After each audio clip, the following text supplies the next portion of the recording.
Este capítulo fue auspiciado por el Centro de Información Palestina. Si tú también quieres ser parte de esta sobremesa, escríbenos a cafeconsandía@gmail.com. Fernanda, Antonia y Stephanie te invitan a tomar un rico café árabe para conectar con Palestina, su gente y su cultura. Los mejores entrevistados y conversaciones en esta sobremesa en la que cabemos todos. Aquí comienza Café con Sandía. Muy bienvenidos todos a Café con Sandía. Estamos en uno más de nuestros capítulos hoy día. Primero saludarla, estamos con la Tefi y con la Peña. Hoy día tenemos un invitado muy especial. Primero les voy a contar un poquito de lo que se va a tratar este capítulo y después lo voy a presentar.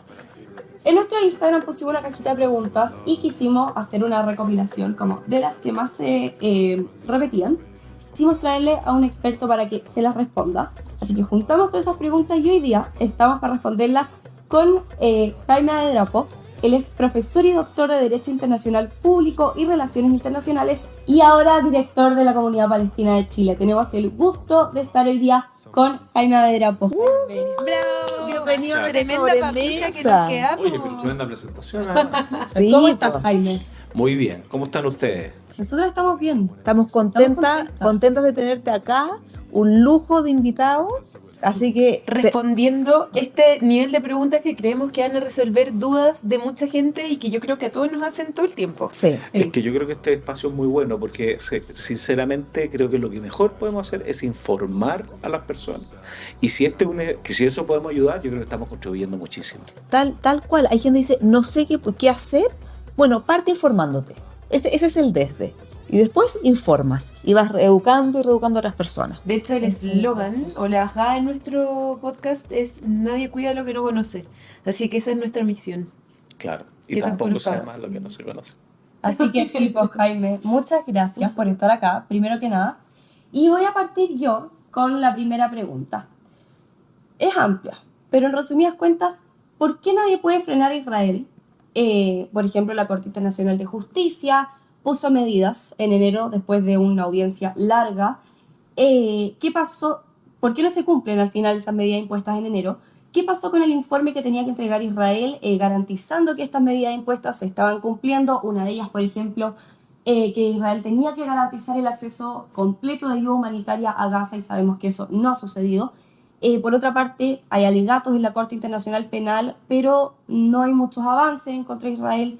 ¿Qué pasa también con la Haya? Que también hay alegatos que no llegan a nada. Los vetos por parte de Estados Unidos, la ONU, al final. No me quiero adelantar a una posible, o preguntarte por una posible solución, pero nos preguntaron mucho esto, y frente a este panorama que es complejo, ¿cómo lo ves? Principalmente, ¿por qué nadie puede frenar a Israel? A ver, aquí hay respuesta a distintos niveles, pero me parece que va a ser súper directo con la respuesta. Lo primero es porque siempre Israel, desde la creación de su Estado, ha gozado de altos niveles de impunidad. Siempre ha tenido el paraguas protector para poder hacer delitos y crímenes internacionales, desde crímenes de guerra, crímenes de lesa humanidad. Por cierto que esto lo tendría que dirimir un tribunal internacional, pero nunca se ha permitido y nunca se ha sometido Israel a una de estas características, excepto lo que estamos viviendo ahora en tiempo presente, lo que ha pasado desde la incursión del 7 de octubre pasado. Entonces, eso es lo primero. Él goza de esta protección de algunos aliados estratégicos, Estados Unidos a la cabeza, y para entender entonces por qué hay tanta impunidad, por qué hace lo que quiere, hay que entender un poco y muy sucintamente cómo está compuesto el orden internacional, la Carta de las Naciones Unidas. El año 45 nos prometimos que no íbamos a reeditar algo tan dantesco como fueron las dos guerras anteriores. 60 millones de muertos en la Segunda Guerra Mundial fue suficiente para decir que había que pegar un salto cualitativo y buscar órganos de resolución de controversia a las disputas, sean de cualquier característica, y no volver a tener un holocausto. Y en ese contexto se creó una Carta de las Naciones Unidas. En su capítulo 7 están todas las herramientas jurídicas para intervenir frente a un actor que está violando flagrantemente las normas más fundamentales de nuestra convivencia y de nuestra estabilidad internacional, en este caso Israel. Y en ese sentido no opera porque para que funcione y se aplique la Carta número 7 y se impongan fuerzas militares frente a lo que está haciendo Israel, se requeriría una aprobación del Consejo de Seguridad de las Naciones Unidas. Y ahí Estados Unidos tiene capacidad de veto y vetaría cualquier iniciativa en este campo.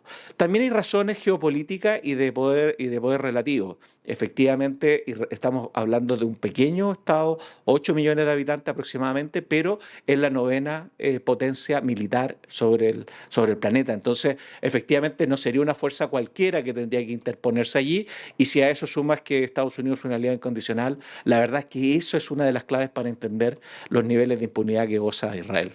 Claro, la impunidad es bastante. O sea, esta semana en la ONU el embajador de Israel puso la Carta de las Naciones Unidas en una trituradora y dijo, les da lo mismo todo, y trituró al frente de todos los que estaban ahí la Carta de las Naciones Unidas. Y por supuesto tampoco les pasó nada.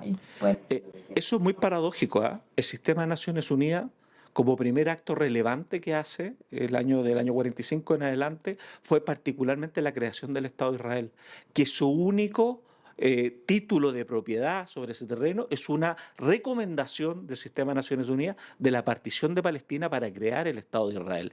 Y precisamente la evidencia indica que a través de los actos de esa creación de ese Estado-nación se ha roto el régimen régimen internacional de derecho internacional Con eso que parte, estanca en la Nación Unida. ese fue como Parte el con Israel precedente. y termina con Israel. Yo soy de los que sostengo que el sistema internacional se agotó, se acabó. Ya no se respetan las normas fundamentales, no se respeta la Carta de las Naciones Unidas, no se respeta el régimen internacional de los derechos humanos.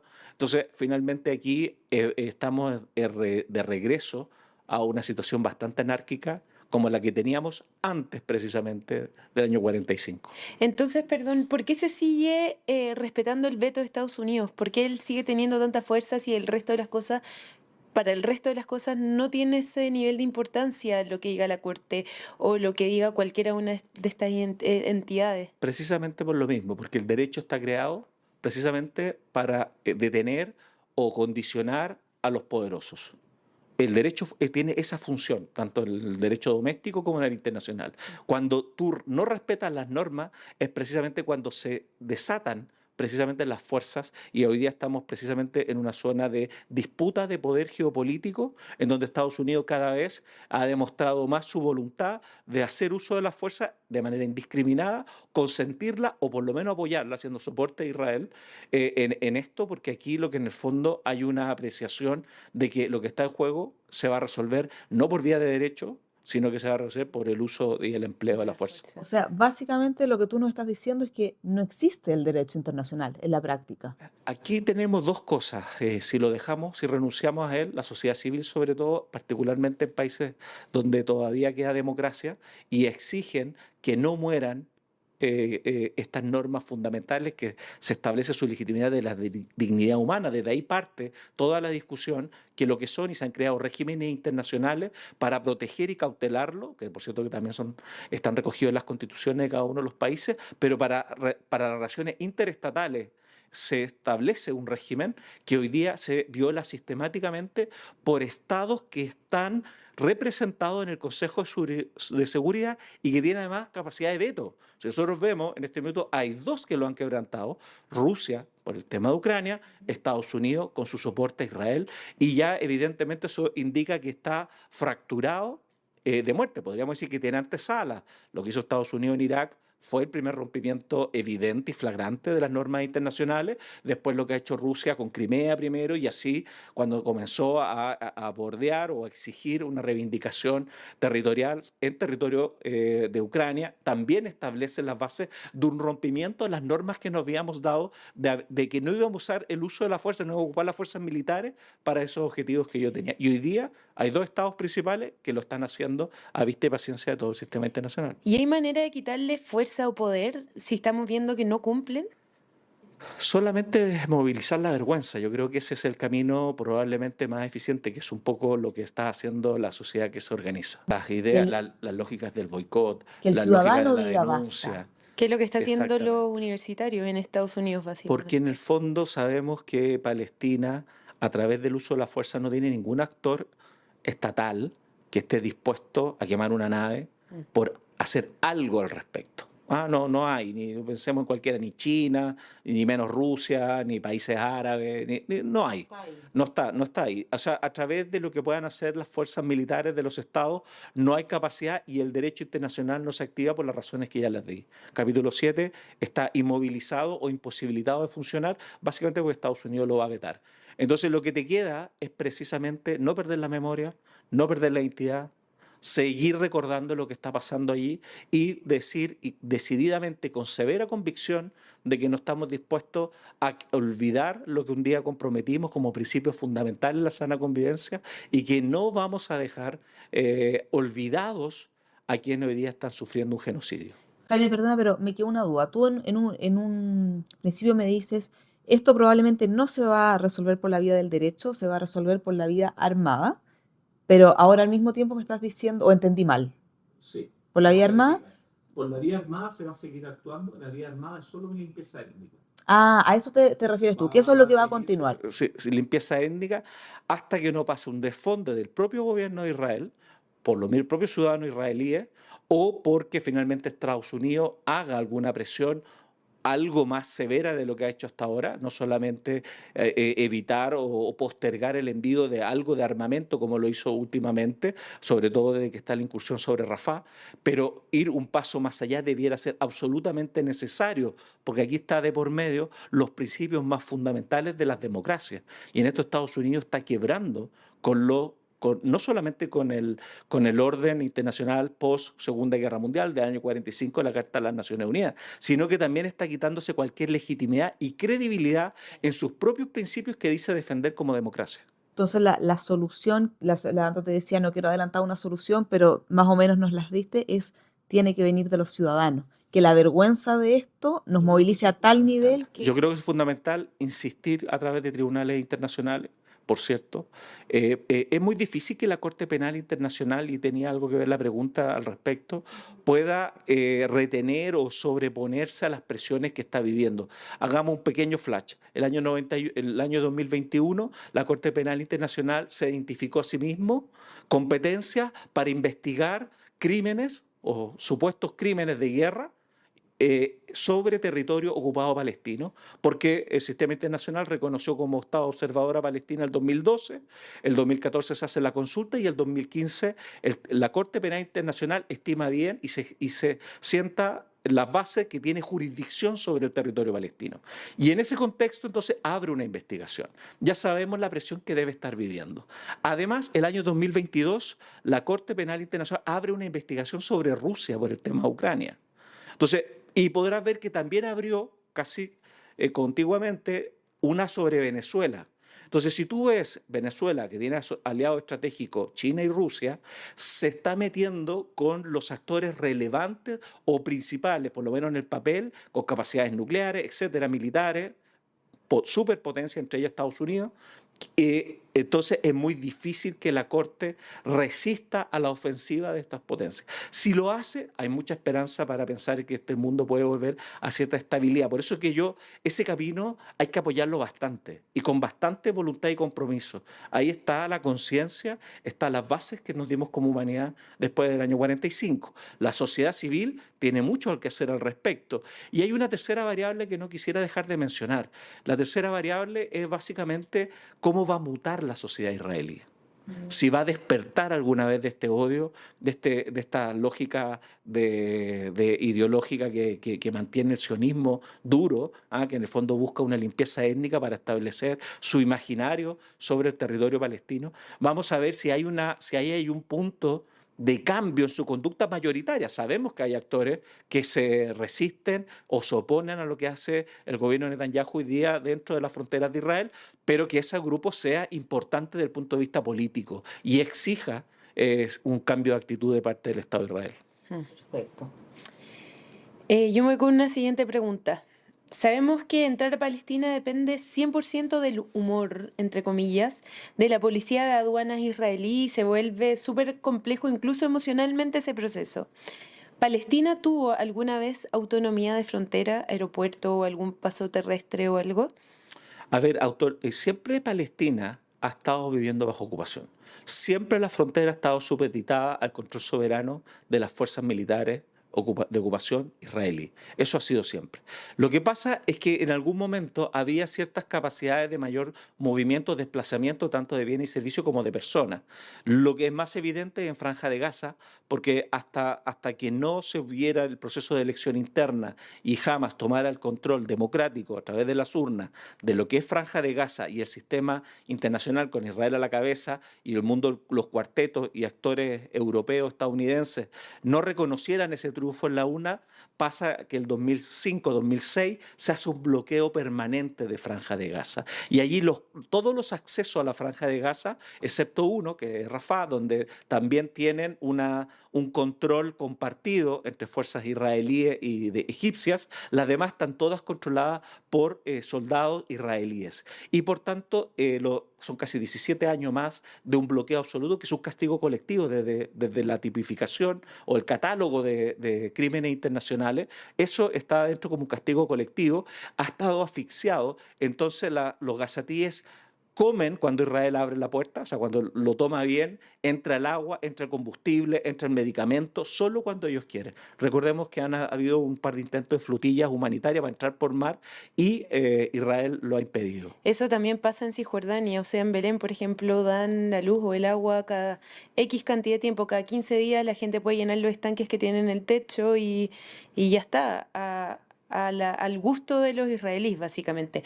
Pero mi pregunta iba antes de eso, antes de que Israel tomara el mando de alguna manera de toda la Palestina ocupada. Es que ahí estamos hablando antes del 67 y efectivamente ya era una zona en conflicto. O sea, del año 48 en adelante han sido sistemáticamente violentados los derechos de movilidad, de libertad de expresión, de asociación, los derechos que nosotros entendemos como de primera generación. Los palestinos fueron conculcados del año 48 en adelante y han vivido después del año 67 una ocupación total. Entre el 48 y el 67, recordemos que la zona de Franja de Gaza tenía una ocupación o una dependencia desde el propio Egipto, Jordania por otro lado. Entonces, nosotros lo que tenemos bajo la realidad palestina es que los palestinos perdieron todo tipo de libertades desde la propia construcción del Estado de Israel, o lo que denomina Israel desde el año 48, cuando crean el Nakba, la catástrofe palestina, o desde Israel la lógica de la independencia. Comienzan a exhibirse, lo que Ilan Pappé lo relata también en sus obras, la limpieza étnica, el desplazamiento forzado, la desaparición de aldeas, y comprendemos por qué políticamente tenemos, o geopolíticamente, geoestratégicamente tenemos una franja de Gaza en donde más del 80% de su población es desplazada. Más de 1,5 millones vive en condiciones de refugio. Por eso la importancia de la UNRWA, que está ahí trabajando. Tiene más de 1,5 millones, de los 2 millones, de los 2 millones 2 millones 3 de personas que están ahí, casi 1,5 millones vive bajo el estatuto de refugiado. Es decir, son desplazados de otros lugares. Es como el 70%. Una o más veces. Y desplazados una o más veces. Es como el 70% de la Franja de Gaza, ¿no? 70, 80% ahí. La Raquel Martí, cuando estuvo acá, nos clarificó algunas cifras. Eso responde a la pregunta que me acuerdo que decían los sionistas, esto no es genocidio porque mira cómo ha aumentado la población en Gaza. Que te lo digan que no sea de un medio israelí. Y entendiendo que el movimiento de gente, o sea, genera densidad de personas en otros lugares. Claro, o sea, entiendo que es por eso, ¿no, Jaime? Lo que pasa es que el tema de la natalidad en Palestina es una cuestión bien interesante desde distintas perspectivas. Es un esfuerzo también, o es una manifestación de resistencia.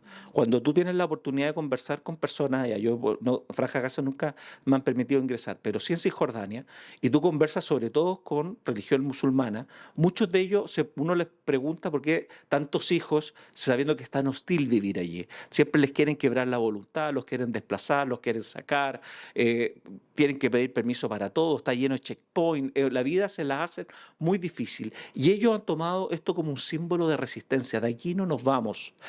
Algo distinto, hay población que ha ido, ha podido asentarse en otras partes. Muchos huyeron de alguna manera hacia Europa y otras. El que se queda es una manifestación de resistencia diaria. Ir a trabajar y pasar checkpoint de ida y de vuelta ya es una manifestación de resistencia. Llevar a tus hijos al colegio es una manifestación de resistencia. Y tener hijos también. Y allí hay una clara señal de que esa tierra, ellos es parte de su memoria, es parte de su ser. Y como tal, tienen familia allí y familia fecunda. Familia con muchos niños. Que heavy pensar que los palestinos tienen hijos para resistir y los israelíes tienen hijos para ocupar. Exactamente. Eso en algún minuto, eso es muy interesante el planteamiento que has hecho, porque en algún minuto van a tener que darse cuenta y tener la vergüenza de los actos criminales que están cometiendo el día de hoy. El victimario, en el mediano o largo plazo, no sabemos qué nos depara el futuro, tiene un despertar doloroso. Lo vimos en el nacionalsocialismo, ¿no? En la sociedad alemana, por muchas décadas, viviendo la culpa de lo que fue, lo que hicieron sus antepasados, sus abuelos, sus padres. Muchos de ellos estuvieron involucrados en ese régimen político. En algún minuto, los hijos de los actuales sionistas despertarán y dirán: el sueño de su nación, de un hogar nacional judío, significó buscar exterminar al pueblo que residía aquí. Y en algún minuto se debiera provocar aquello. Dima Khatib, la directora de AJ Plus, que estuvo acá en el programa, nuestro primer capítulo, nos hablaba que en Estados Unidos alrededor de un 40% de los manifestantes son judíos y que muchos de ellos son hijos de sionistas. Entonces, ahí yo creo que también iban medios tapados porque tienen problemas con la familia. Es un despertar complicado, pero ya se está viendo incipiente, pero ya se están viendo ciertos despertares. ¿Cómo lo ves tú ese movimiento? Es que eso yo siento que va a tener velocidades. Por cierto, esto es un acelerante lo que está viendo, porque es tanta la indignación. Hoy día no hay manera de censurar. Sabemos que hay un control, un cerco informativo que lo puede mantener de alguna manera Israel, particularmente cuando saca Al Jazeera. Pero hoy día las redes sociales estamos mirando permanentemente las atrocidades que allí se conocen. Igual las se cometen. banean, ¿Ah? igual las censuran. Y se hace todo lo posible, pero hoy día tenemos una sociedad bastante más informada. Programas como estos son muy bienvenidos porque también hay que darle sensatez a esa información. Esto no puede ser solamente un movimiento de emociones, esto tiene que ser bastante racional, porque sin razón no hay moral y sin moral no hay política que reivindique los derechos. Entonces, esto no puede ser solamente un momento que a mí me lleve, me sensibilice, igual como los gatos sufriendo, que por cierto a mí me gustan mucho los gatos, pero después pasar a las gráficas de Palestina y después volvemos. O sea, no puede ser solo emocional, tiene que ser bastante racional. Hay muchas fake news y hay que tener cuidado con eso. Hay que limpiar, hay que buscar las fuentes, hay que ser responsable y tener convicciones claras. Cuando hoy día se está pidiendo boicot, cuando hoy día en el boicot universitario, fundamentalmente hoy día se ve mucho movimiento estudiantil, hay que hacerlo, pero bien informado. Hay que decirle a las autoridades: mire, estos son los antecedentes. La data la está dando el Sistema de Naciones Unidas. La data viene de actores responsables. Hay tribunales mirando estas causas. Y eso los estudiantes o los que se movilicen tienen que tenerlo claro, porque esto no puede ser una situación que parezca irracional. Eso le hace mal a la causa de la libertad, a la causa de la dignidad que estamos viendo hoy. Voy. Jaime, sabemos que Cisjordania se rige bajo la autoridad palestina y sabemos también que la autoridad palestina está suscitada a lo que manda Israel.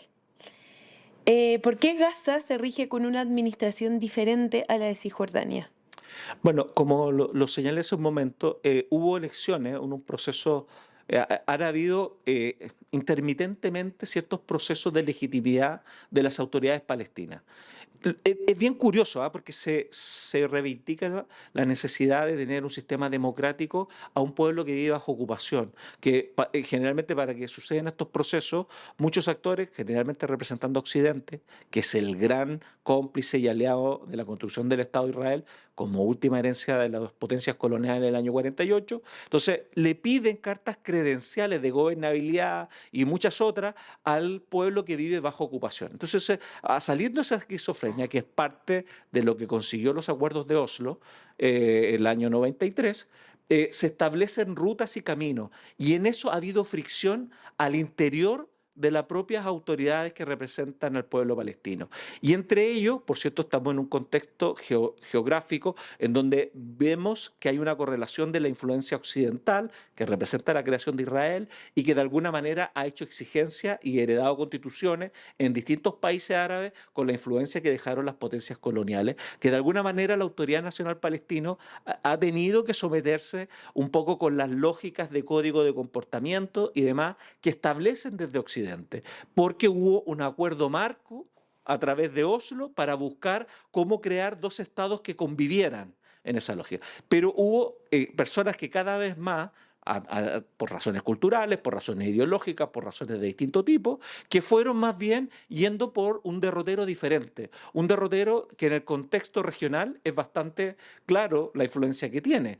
Y tenemos al grupo islamistas, como la propia Hamas, que se exinde, que no le da legitimidad a este proceso, que por cierto que con el mediano largo plazo uno puede ser que tenían bastante razón. Los acuerdos de Oslo estamos a 30 años y fue un fracaso absoluto. Recordémonos que el año 93, en 5 años plazo, después de una plan de acción que había, de una ruta, un camino que había que seguir, debiera haber nacido el Estado palestino. Han pasado muchos más años que eso y hoy día ese Estado palestino no nace. Y el descrédito de la Autoridad Nacional Palestina es evidente y, por cierto, la legitimidad también, porque uno puede tener sospecha cuando no ha habido un proceso ni de elección ni ningún tipo de participativo de parte de los propios palestinos. Y por otro lado, Hamas tiene otro tipo de vinculaciones que están lejanos a Occidente y precisamente muchas de esas asociaciones que tiene, geopolítica, estratégica, de intercambio de experiencia, de apoyo logístico, de financiamiento, etcétera,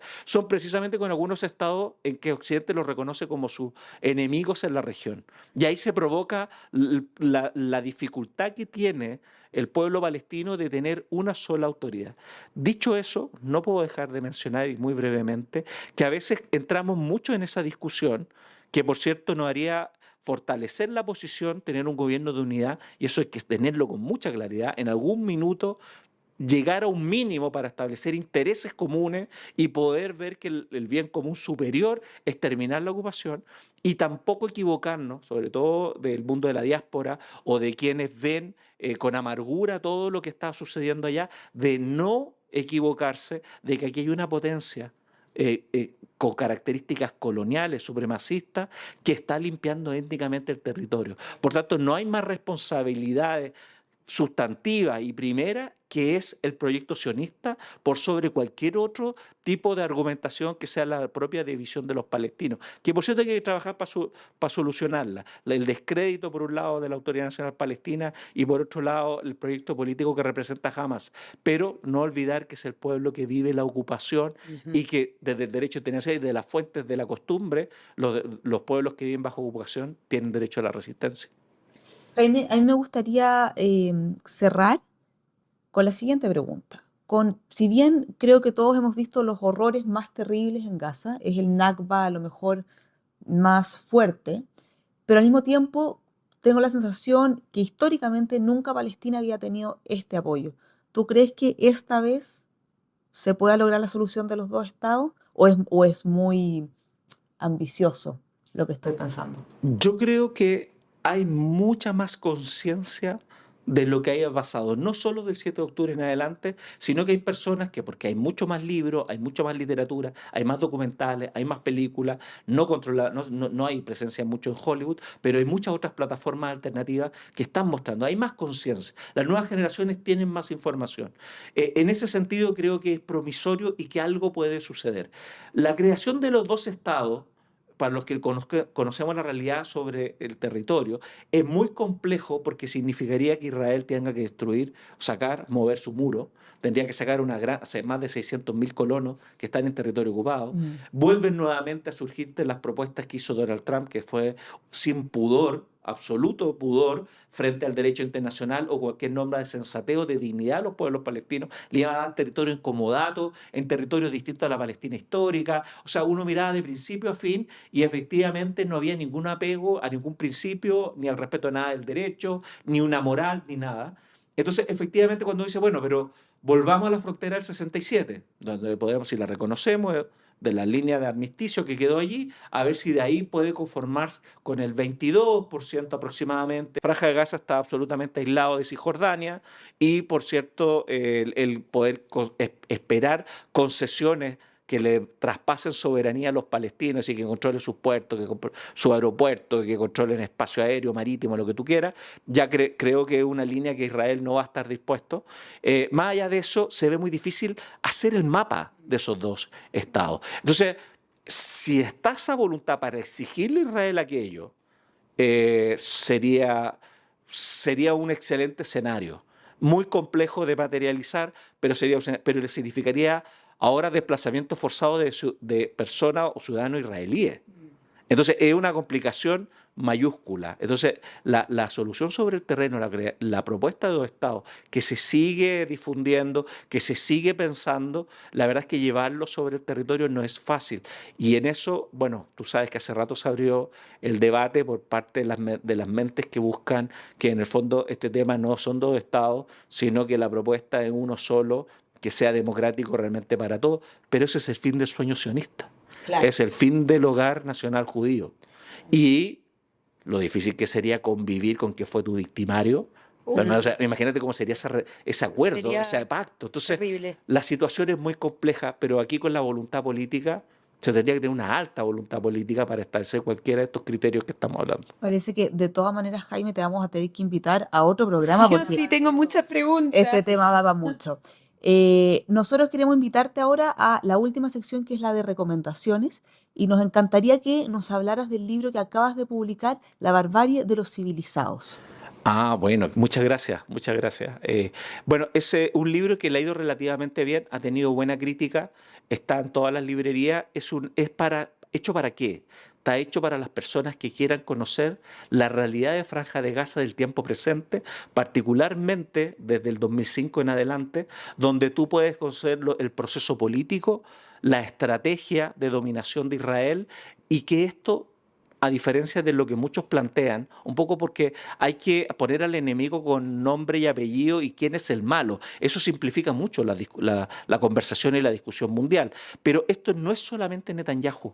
Esto hay una línea de política de Estado que, por cierto, hoy día está sufriendo, después del 7 de octubre, un punto, si tú quieres, de no retorno respecto a una aceleración del proceso de limpieza étnica. Pero esto es algo urdido, el cual sigue avanzando. Recordémonos que hace poco tiempo atrás venía la anexión de la propia Cisjordania y ya se ha anexado bastante de ese territorio. Entonces, el libro está focalizado en Franja de Gaza y es para entender el sufrimiento, las violaciones al derecho internacional, la conformación política también, de alguna manera, de la Franja de Gaza y finalmente, también hay que decirlo, cómo la comunidad internacional es bastante cómplice de lo que está pasando ahí y las consecuencias que va a tener para la humanidad, como me adelanté en un comienzo, que es el fin de un régimen internacional que estuvo vigente por lo menos hasta hace poco, con cierta claridad, y que hoy día podríamos decir que está roto. Perfecto, ya lo saben todos a comprar La barbarie de los civilizados. ¿En las librerías tradicionales, Jaime? En todas, la he visto en Antártica, en Queleo, Altamira, el GAM, la he visto en todas. Creo que Ferio del Libro no la he visto, pero es como la única que no. Perfecto. Jaime, muchísimas gracias por esta exposición. Nos aclaraste a nosotras y a nuestro público muchísimas dudas y por supuesto te vamos a ver en otro capítulo de Café con Sandía. Muchas gracias a ustedes. Muchas gracias, Será Jaime. siempre. Que estén muy bien, adiós. Chao, chao. Esperamos que hayas disfrutado de este capítulo. Puedes volver a escucharlo en nuestros canales de Spotify y YouTube. Sigamos esta conversación en nuestro Instagram y TikTok. @Café con Sandía.